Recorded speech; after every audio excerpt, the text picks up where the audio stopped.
Assalamualaikum warahmatullahi wabarakatuh. Nahmaduhu wa nusalli ala rasulillahil karim wa ala alihi wa sahbihi ajma'in, amma ba'd. Wa qur rabbi zidni ilma, Allahumma inni as'aluka ilman nafi'an wa rizqan thayyiban wa amalan mutaqabbalan, atau kama qala Nabi sallallahu alaihi wasallam. Alhamdulillah, hadirin yang mulia. Pada sebelumnya dibahas mengenai bab tentang hukum menjamak dua sholat. Kesimpulannya adalah menjamak dua sholat, ya, antara zuhur dengan asar dalam satu waktu, kemudian maghrib dengan isya dalam satu waktu, itu hukumnya diperbolehkan dan sahih tanpa adanya kemakruhan ataupun keharaman. Bahkan disebutkan dalam hadis-hadis yang lain juga, tapi bukan dalam kitab ini, Rasulullah SAW pernah menjamak sholat, semua sholat 5 waktu kecuali subuh, ya, itu selama 1 bulan full tanpa adanya udzur. Tetapi kalau qashar, ya, qashar itu artinya meringkas, itu hanya diperbolehkan dalam keadaan safar saja. Contoh, kalau seandainya Pak Bambang dengan Pak Gandhi setelah ini, seandainya ya, setelah ini langsung menjamak sholat dengan asar, maka itu diperbolehkan hukumnya. Tetapi prakteknya yang lebih afdal tetap menjalankan sholat seperti biasa, seperti normalnya biasa, ya. Tetapi kalau misalnya ada udzur, walaupun tanpa udzur ataupun dengan udzur, maka juga diperbolehkan. Kemudian bahasan berikutnya mengenai babu ma jaa fi bad'il adzan, bab mengenai permulaan azan ataupun sejarah azan. Wa qala hadatsana Sa'id bin Yahya bin Sa'id al-Umawi qala hadatsana abi hadatsana Muhammad bin Ishaq an Muhammad bin Ibrahim at-Taimi an Muhammad bin Abdullah bin Zaid an abihi qala lama asbahna ataina Rasulullah sallallahu alaihi wasallam fa akhbartuhu bi ru'ya fa qala inna hadhihi la ru'ya haqq fakum ma'a Bilal fa innahu anda wa amaddu sautan minka fa'alqi alaihi ma qila laka wal yunadi bidzalika.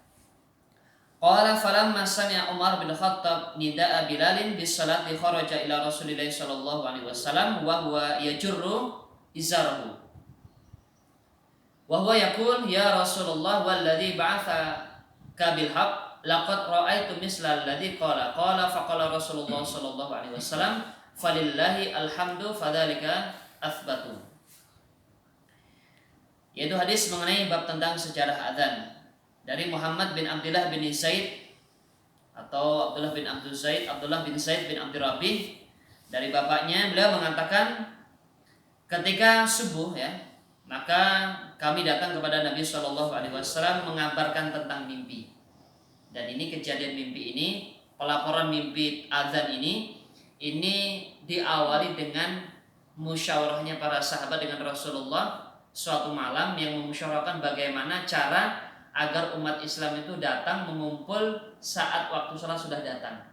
Maka ada yang usul dengan trompet, maka ada yang usul dengan lonceng. Maka diterima, kenapa? Karena lonceng ini dari mana, Mas?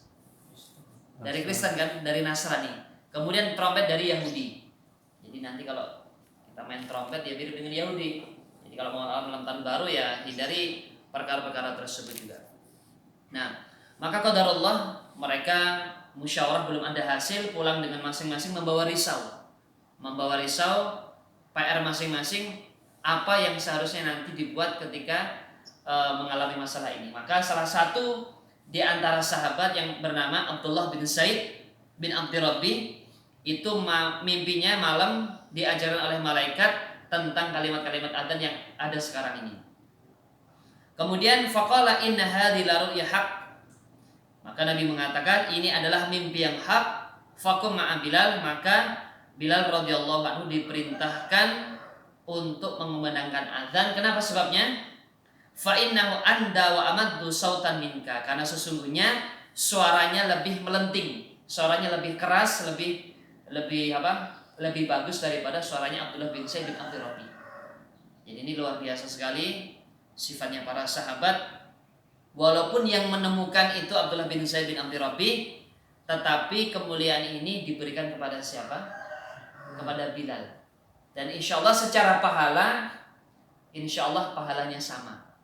Maka tidak benar pernyataan yang mengatakan seluruh pahala salat dan azan itu hanya mengalir kepada Bilal, itu tidak benar.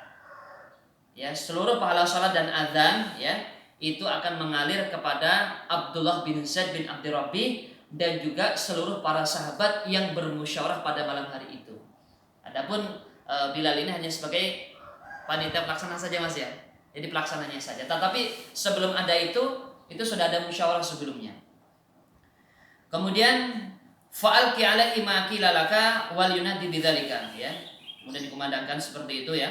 Qala falamma sami'a Umar bin Khattab nida'a Bilal bis salati kharaja ila Rasulillah sallallahu alaihi wasallam wa huwa yajurru izarahu. Maka Umar bin Khattab di rumahnya mendengar suara azannya Bilal. Masya Allah, luar biasa. Kharaja ila Rasulillah sallallahu alaihi wasallam. Kemudian Umar bin Khattab keluar menuju Nabi sallallahu alaihi wasallam dengan menyincingkan sarungnya.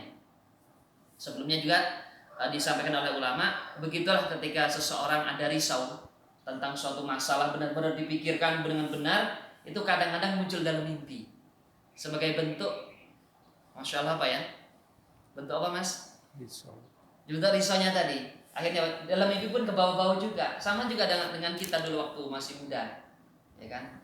Pak siapa namanya? Pak Bambang, Pak ini kan mungkin begitu risau dengan calon istrinya zaman dulu begitu kan? Sampai ke bawah mimpi-mimpi gitu kan? Kita saking apa saking risaunya itu. Allah Akbar ya. Wa huwa yaqul ya Rasulullah walladzi ba'atsaka bil haqq laqad ra'aitu mithla alladzi qala.